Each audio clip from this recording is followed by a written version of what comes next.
दोस्तों, आपके अपने YouTube channel study expert classes में आप सभी का स्वागत है।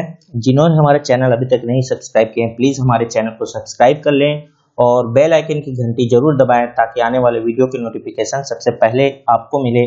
अब आप हमारे social media Facebook, YouTube, Telegram, इंस्टामोजी मोजो ये सब चीज़ें से आप जुड़ सकते हैं और वहाँ से आपको कंटेंट वगैरह आपको प्रोवाइड किया जाएगा पढ़ने के लिए। तो आज का जो सेशन हम लेकर आए हैं विश्व का भूगोल, विश्व के भूगोल के बारे में पढ़ेंगे कि विश्व के भूगोल में क्या क्या चीजें हैं, क्या नहीं हैं, उन सभी के बारे में जानेंगे हम। तो एक एक करके देखेंगे। भूगोल का जनक किसे कहा जाता है? तो ये बहुत इंपॉर्टेंट क्वेश्चन है दोस्तों, एग्जाम में बहुत बार पूछा गया है कि भूगोल का जनक किसे कहा जाता है। तो भूगोल का जनक है हिकेटियस। हिकेटियस को भूगोल का जनक कहा जाता है। अगला है, भूगोल को एक अलग अध्ययन शास्त्र के रूप में स्थापित करने का श्रेय किस विद्वान को जाता है? तो भूगोल को एक अलग अध्ययन शास्त्र दिया गया, वो उनका नाम है इरेटोस्थनीज। इरेटोस्थनीज ने जो है कि भूगोल को एक अलग अध्ययन शास्त्र का नाम दिया था। अगला है, भूगोल के जरिए जियोग्राफिका, मतलब जियोग्राफिका जो शब्द का जो सर्वप्रथम उपयोग किसने किया था? तो ये भी किसने किया था? इरेटोस्थनीज ने ही किया था। और अध्ययन का अध्ययन जो भूगोल का अध्ययन शास्त्र है उसको अलग इसी ने ही किया था। अगला है, भूगोल को मानव परिस्थिति के रूप में परिभाषित करने वाला विद्वान कौन है? तो मानव परिस्थिति की जो शब्द है उसको परिभाषित किया था H.H. बैरोज ने। ये भी ध्यान रखने वाली बातें हैं, ये एग्जाम में कई बार पूछा गया है। एसएससी आपका रेलवे एग्जाम में पूछा गया है और एनटीपीसी एग्जाम में, रेलवे के एनटीपीसी एग्जाम में भी पूछा गया है ये क्वेश्चन, ध्यान रखिएगा इसको। अगला है, भूगोल भूतल का अध्ययन है किसने कहा था? ये भूगोल जो है भूतल का अध्ययन है, मतलब भूतल मतलब हमारा जो धरती है उसके अंदर वाले जितने भी तले हैं, जो भी नीचे चीजें हैं, उनका अध्ययन है। ये किसने कहा था? ये कांट ने किया था। कांट ने ऐसा कहा था कि भूगोल भूतल का अध्ययन है। अगला है, गणितीय भूगोल का प्रारंभकर्ता कौन है? तो ये थेल्स है। कौन है? थेल्स। अगला है, क्षेत्रीय भूगोल का पिता किस भूगोलवेत्ता को कहा जाता है? तो क्षेत्रीय भूगोल का जो भूगोलवेत्ता है वो कार्ल रिटर को कहा जाता है। कार्ल रिटर को कहा जाता है। अगला है, मानव भूगोल का संस्थापक किसे कहा जाता है? तो ये भी कौन है? कार्ल रिटर है। दोनों याद रखिएगा कि क्षेत्रीय भूगोल और मानव भूगोल ये दोनों एक ही वेत्ता है जो बोला था इसने, कार्ल रिटर, ध्यान रखिएगा। अगला है, अब हम पढ़ेंगे विश्व के भूगोल में सौर मंडल के बारे में। अभी तो हमने कुछ जानकारी प्राप्त कर ली थी कि विश्व का भूगोल है किसने प्रतिपादित किया, किसने है, कौन है जनक इसके, इन सभी चीजों को। अब पढ़ेंगे हम सौर मंडल। हमारा जो पृथ्वी है इस सौर मंडल के अंतर्गत आता है। तो सौर मंडल को हम जानेंगे कि क्या चीजें हैं। तो देखिए, सौर मंडल सूर्य और खगोलीय पिंड शामिल है। इस मंडल में एक दूसरे से गुरुत्वाकर्षण बल द्वारा बंधे हैं। जितने भी हमारे ग्रह हैं, उपग्रह हैं, सभी एक दूसरे से क्या है? गुरुत्वाकर्षण बल के कारण जो है कि बंधे हुए हैं। फिर आता है सौर परिवार में सूर्य ग्रह, उपग्रह, उल्कापिंड, क्षुद्र ग्रह और धूमकेतु आते हैं। ये क्या है? सौर परिवार के अंतर्गत आते हैं। इन सभी को सौर परिवार कहा जाता है। फिर आता है सूर्य, इसके केंद्र में स्थित एक तारा है। सूर्य किसके स्थित एक तारा है? इसके केंद्र में। इन सभी सूर्य जो है, ग्रह, उपग्रह, उल्कापिंड, इन सभी का केंद्र माना जाता है सूर्य को, जो सौर परिवार के ऊर्जा और प्रकाश का स्रोत है। जो सौर परिवार को, पूरे सौर परिवार को कौन ऊर्जा देता है? सूर्य। हमारे सूरज और उसके ग्रही मंडल को मिलाकर हमारा सौर मंडल बनता है। किस किस को मिलाकर? सूरज और उसके अंतर्गत जो भी ग्रह आते हैं उसको मिलाकर हमारा सौर मंडल बनता है। इसको हम आगे देखेंगे और अच्छे से आपको समझाएंगे। इन पिंडों में 8 ग्रह हैं। अब हमारा जो सौर मंडल है उसमें पूछा जाता है क्वेश्चन कि कितने ग्रह हैं? तो 8 ग्रह हैं। उनके 166 ज्ञात उपग्रह हैं। अरबों छोटे पिंड शामिल हैं। अब देखिए, ये 8 ग्रह हैं। इन 8 ग्रह में जो उपग्रह है वो 166 है। ये भी ध्यान रखिएगा, एग्जाम में पूछा जाता है। और इसमें अरबों छोटे छोटे पिंड हैं, शामिल है। इन छोटे पिंडों में क्षुद्र ग्रह, धूमकेतु, उल्काएं, ग्रह, बीज की धूल शामिल है। ये सभी जो चार चीजें हैं, इन सभी इन पिंडों के अंतर्गत आता है। देखिए जो सौरमंडल है हमारा, ये हमारा क्या है, सन। सन, उसके बाद जो हमारा अगला ग्रह आता है मरकरी, उसके बाद वीनस, ध्यान रखिएगा एक एक करके, ये मरकरी, उसके बाद वीनस, फिर आता है अर्थ, उसके बाद आता है मार्स, मार्स के बाद जुपिटर, जुपिटर के बाद आता है सैटर्न, सैटर्न के बाद यूरेनस, और यूरेनस के बाद नेपच्यून। अब ये क्या है, ये सूर्य का चक्कर लगाते हैं। ये जितने भी ग्रह हैं, 8 ग्रह हैं जितने हमारे, ये क्या करते हैं, सूर्य का चक्कर लगाते हैं। और ये किस में लगाते हैं, अपने अपने ऑर्बिटर में लगाते हैं। एक कक्षी होता है इनका, ये कक्षी है उनका, ये क्या है, अपने अपने कक्ष पे क्या करते हैं, ये अपना कक्ष पे घूमेंगे, ये अपने कक्ष पे घूमेगा, और ये अपने कक्ष पे। इसी तरह ये जितने भी पूरे 8 के 8 ग्रह हमारे क्या करेंगे, सूर्य का चक्कर लगाते हैं। और किसके कारण एक दूसरे से बंधे हैं, तो गुरुत्वाकर्षण बल के कारण, गुरुत्वाकर्षण बल के कारण एक दूसरे से जुड़े हुए हैं। अब इसी को हम लोग हिंदी में देख लेते हैं कि सूर्य है, सूर्य के बाद क्या है, सबसे पास का ग्रह, सूर्य के सबसे पास का ग्रह क्या है, बुध है। उसके बाद क्या है, शुक्र आता है, शुक्र के बाद पृथ्वी, पृथ्वी के बाद मंगल, मंगल के बाद बृहस्पति, बृहस्पति के बाद शनि, शनि के बाद आता है अरुण, अरुण के बाद आता है वरुण। ये भी क्या है, हमारे पूरे 8 ग्रह हिंदी में आपका नाम बता दिया गया है। कई बच्चे कंफ्यूज हो जाते हैं इंग्लिश में, इसलिए मैंने इसको हिंदी में भी आपको बता दिया है। और ये भी अपने कक्ष में घूमते हैं, अपने ऑर्बिटर में घूमते हैं। फिर आता है उनसे रिलेटेड क्वेश्चन के बारे में जानेंगे। सौर मंडल में जितने भी क्वेश्चन आते हैं उनको देखेंगे हम।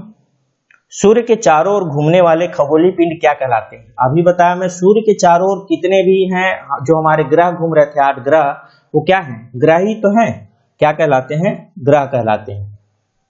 अगला है, किसी ग्रह के चारों ओर परिक्रमा करने वाले छोटे आकाशीय पिंड को क्या कहते हैं। अब देखिए जो हमारा ग्रह था, ये पृथ्वी है मान लीजिए, तो ये पृथ्वी के चक्कर लगाने वाले ग्रह को क्या कहा जाता है, तो ये उपग्रह कहलाते हैं। तो हमारा जैसे पृथ्वी का उपग्रह क्या है, चंद्रमा, ध्यान रखिएगा। और भी ऐसे हैं अन्य अन्य ग्रह के अलग अलग उपग्रह, देखेंगे एक एक करके सभी क्वेश्चन को। फिर अगला है, ग्रहों की गति का नियम किसने प्रतिपादित किया था। तो ग्रह का जो नियम, गति का नियम है, वो केपलर ने प्रतिपादित किया था।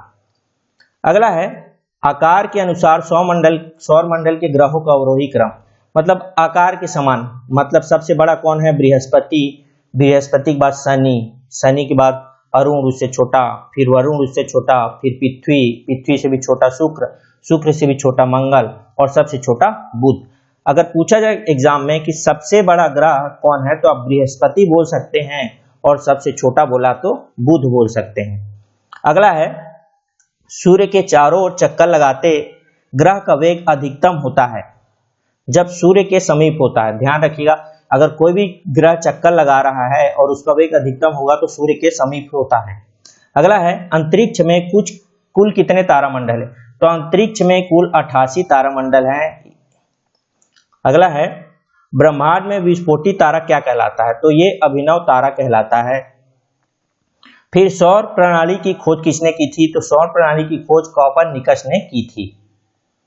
फिर अगला है, नॉर्वे में अर्धरात्रि के समय सूर्य कब दिखाई देता है, तो नॉर्वे जो हमारा जो नॉर्वे है उसमें अगर जो सूर्य दिखाई देता है अर्धरात्रि में, रात के समय में, तो वो 21 जून को दिखाई देता है। ध्यान रखिएगा, इसको एग्जाम में ये भी पूछा गया कई बार। एक ग्रह की अपने कक्ष में सूर्य से न्यूनतम दूरी को क्या कहा जाता है, तो उपसौर कहा जाता है। मतलब एक ग्रह के अपने कक्ष में सूर्य से न्यूनतम दूरी, मतलब सूर्य के पास की दूरी को क्या बोलेंगे, उपसौर। और सूर्य से जो दूर में स्थित होंगे उसको बोलेंगे अपसौर बोलेंगे। और ये किस दिन होता है, 21 जून के दिन होता है, ध्यान रखिएगा इसको। अगला है, इनके बीच की औसत दूरी को खगोलीय एकक कहा जाता है पृथ्वी तथा सूर्य के। इसको क्या बोलते हैं, खगोलीय एकक कहा जाता है पृथ्वी और सूर्य के बीच की दूरी को। फिर अगला है, मध्य रात्रि सूर्य का क्या अर्थ है, मतलब कि जो मध्य रात्रि जो सूर्य है उसका अर्थ पूछा जाए तो पूछेगा एग्जाम में, तो ये क्या है, सूर्य का ध्रुवीय वृत्त में देर तक चमकना, मतलब जो ध्रुवीय वृत्त रहेगा उस पर जो सूर्य है बहुत देर तक चमकता रहेगा। अगला है, मध्य रात्रि का सूर्य किस क्षेत्र में दिखाई देता है, तो आर्कटिक क्षेत्र में दिखाई देता है। फिर सूर्य के रासायनिक मिश्रण में हाइड्रोजन का प्रतिशत कितना है, तो 71% है। सूर्य के रासायनिक मिश्रण में हाइड्रोजन का प्रतिशत जो है वो 71% है। अगला है सूर्य क्या है। सूर्य, ये एग्जाम बहुत बार पूछा गया आपको एग्जाम में। तो सूर्य एक तारा है। बोलते हैं ना बहुत सारे तारे टिमटिमा रहे हैं, तो सूर्य की तरह ही क्या है, बहुत सारे जो तारे टिमटिमाते हैं वो एक प्रकार का सूर्य ही है। अगला है सौर पृष्ठ पर लगभग कितना तापमान होता है, तो 6000 डिग्री सेल्सियस होता है। सौर के जो सौर पृष्ठ है उस पे 6000 डिग्री सेल्सियस का तापमान होता है। अगला है सूर्य के सबसे दूर का ग्रह, सबसे दूर ग्रह वरुण है और सूर्य प्रकाश धरती तक पहुंचने में 8 मिनट 30 सेकेंड का वक्त लगाती है। कितना, 8 मिनट 30 सेकेंड का, 8 मिनट 30 सेकेंड का वक्त लगाती है पृथ्वी तक पहुंचने में। कौन सा ग्रह सूर्य के सबसे निकट है, तो बुध है। सबसे पास आपको बताया शुरू में ही कि बुध है और सबसे दूर क्या है, वरुण है। कौन सा ग्रह सूर्य की परिक्रमा 88 दिनों में करता है, तो जो सबसे पास का ग्रह है वही तो सबसे पहले पूरा करेगा परिक्रमा, तो कौन है, बुध।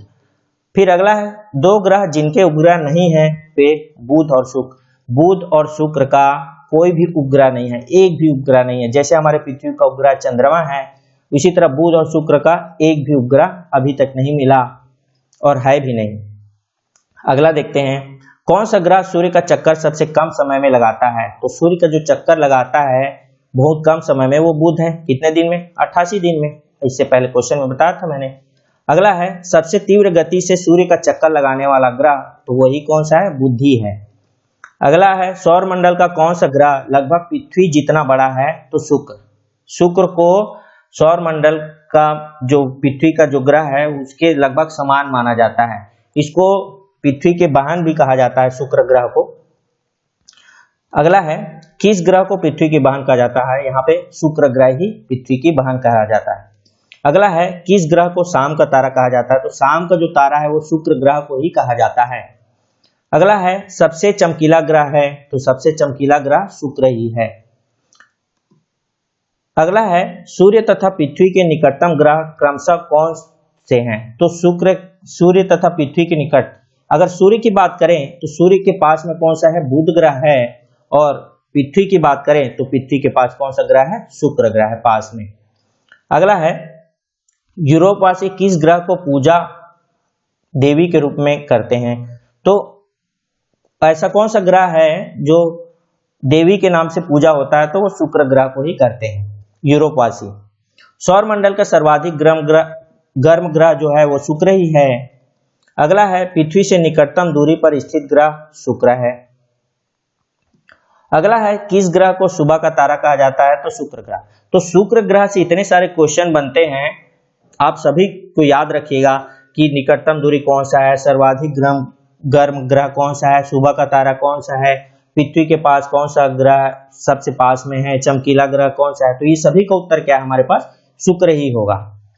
अगला है ग्रहों में किसे सौंदर्य का देवता कहा जाता है। अब देखिए नया क्वेश्चन बन गया, सौंदर्य का देवता शुक्र को ही कहा जाता है। फिर है सुपरनोवा क्या है, सुपरनोवा एक विस्फोटी तारा है, विस्फोट करता है। अगला है उत्तरी ध्रुव की खोज किसने की, तो रॉबर्ट पीरी ने उत्तरी ध्रुव की खोज की थी। अगला है दक्षिणी ध्रुव की खोज किसने की थी, तो एमर्सन ने दक्षिणी ध्रुव की खोज की थी। उत्तरी ध्रुव की रॉबर्ट पीरी ने और दक्षिणी ध्रुव की खोज एमर्सन ने। अगला है पृथ्वी के सबसे निकटतम खगोलीय पिंड चंद्रमा है। अब चंद्रमा खगोलीय पिंड बोलते हैं और ये हमारा क्या है, उपग्रह भी है। अगला है पृथ्वी की आकृति सर्वोत्तम ढंग से किस शब्द से स्पष्ट की जा सकती है, तो लक्षवक्ष गोलाप से की जा सकती है कि पृथ्वी की आकृति सही ढंग से कैसी है। फिर अगला है पृथ्वी सूर्य के परिता अपनी कक्षा में लगभग किस गति से चक्कर लगाती है, तो 1 डिग्री प्रतिदिन के हिसाब से चक्कर लगाती है। फिर अगला है पृथ्वी के भ्रमण की गति क्या है, तो 27 किलोमीटर प्रति मिनट। जो पृथ्वी भ्रमण करती है वो कितना है, 27 किलोमीटर प्रति मिनट, मतलब 1 मिनट में वो 27 किलोमीटर भ्रमण कर लेती है। फिर अगला है भूमध्य रेखा पर पृथ्वी का व्यास है लगभग, तो भूमध्य रेखा पर जो पृथ्वी का व्यास है, व्यास की बात करें अगर ये हमारे पास गोला है तो ये वाली जो व्यास है इसको बोलते हैं व्यास। तो इसकी व्यास कितनी है, 12,800 किलोमीटर है। फिर है पृथ्वी की उपसौर स्थिति किस महीने में होती है, तो ये जनवरी महीने में होती है। ये 3 जनवरी के आसपास होती है, ध्यान 3 या 4 के आसपास होती है। फिर अगला है तारे पूर्व से पश्चिम में किस कारण ज्यादा दिखते हैं, क्योंकि पृथ्वी जो है पश्चिम से पूर्व की ओर घूमती है, इसीलिए जो है पूर्व से पश्चिम में तारा ज्यादा दिखाई देते हैं, क्योंकि पश्चिम से पूर्व की ओर हमारी पृथ्वी घूमती है। फिर अगला किसे ब्लू प्लेनेट कहा जाता है, तो आप सभी को ही पता होगा कि पृथ्वी के ब्लू प्लेनेट कहा जाता है। पृथ्वी सूर्य से अपनी अधिकतम दूरी पर होती है किस दिन, 4 जुलाई को। फिर है दिन व रात होने का कारण क्या है, तो पृथ्वी का अपने अक्ष पर घूमना। ये पृथ्वी हमारा, इसका जो अक्ष है इस पे क्या करता है, ये गोल गोल घूमता है। कैसे घूमता है, पश्चिम से लेके पूर्व की ओर। फिर अगला है सूर्य से पृथ्वी की दूरी कितनी है, सूर्य से पृथ्वी की दूरी 149.6 मिलियन किलोमीटर दूर में स्थित है। फिर अगला है पृथ्वी अपनी धुरी पर घूमती है, तो पृथ्वी अपनी धुरी पे एक चक्कर पूरा लगा लेती है, मतलब एक चक्कर मतलब यहाँ से यहाँ तक वापस आने में कितना टाइम लेती है, वो 23 घंटे 56 मिनट 4 सेकेंड का टाइम लेती है। इसीलिए क्या होता है, हमारा हर 4 साल में एक लीप वर्ष आता है, जो यहाँ जो टाइम बचता है 3 मिनट कुछ सेकेंड, उसको पूरा मिला के 4 साल में पूरा 24 घंटा हो जाता है। इसीलिए हमको क्या करते हैं, एक लीप वर्ष आता है 4 साल में एक बार, इसी के कारण। अगला है पृथ्वी पर दिन रात की अवधि समान होती है, भूमध्य रेखा पर दिन रात की अवधि समान होती है। इक्विनॉक्स का तात्पर्य है वह तिथि जब दिन और रात समान अवधि के होते हैं, तो वो क्या कहलाता है, इक्विनॉक्स कहलाता है। फिर अगला है दक्षिणी गोलार्ध में सबसे लंबा दिन कब होता है, तो सबसे लंबा दिन 22 दिसंबर को होता है। फिर अगला है पृथ्वी के उपग्रहों की संख्या कितनी है, तो पृथ्वी का एक ही उपग्रह है, उसका नाम चंद्रमा है, आप सभी जानते हैं। अगला है 21 जून को दिन का प्रकाश उत्तरी ध्रुव पर दिखाई देता है 12 घंटे में। फिर अगला है यह किसने सर्वप्रथम प्रतिपादित किया कि सूर्य हमारे सौर मंडल का केंद्र है और पृथ्वी उसकी परिक्रमा करती है, तो ये कोपरनिकस ने प्रतिपादित किया था।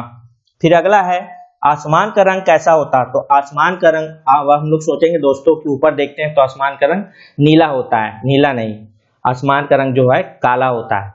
ध्यान रखिएगा कि आसमान का रंग वो है काला होता है, नीला नहीं, टिक लगा के आ जाइएगा।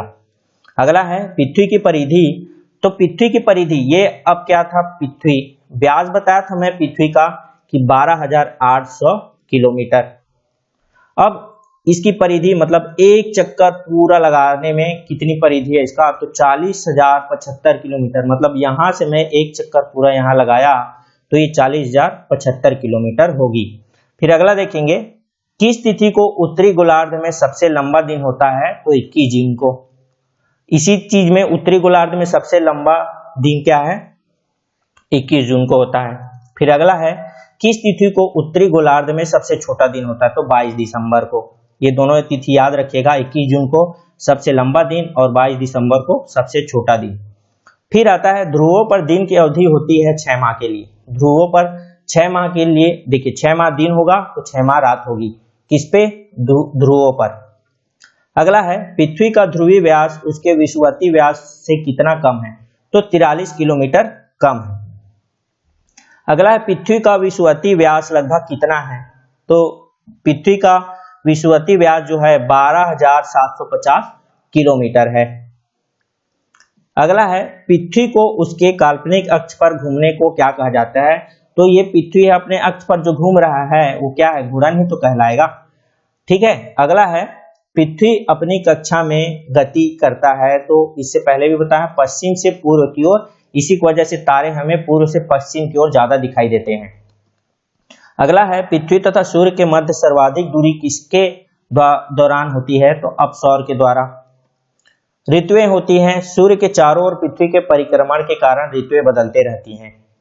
अगला है किसने पहली बार कहा कि पृथ्वी गोल है, तो अरिस्टोटल ने कहा था कि पहली बार पृथ्वी जो है कि गोल है। फिर अगला है पृथ्वी की धुरी है झुकी हुई, थोड़ी सी झुकी हुई है।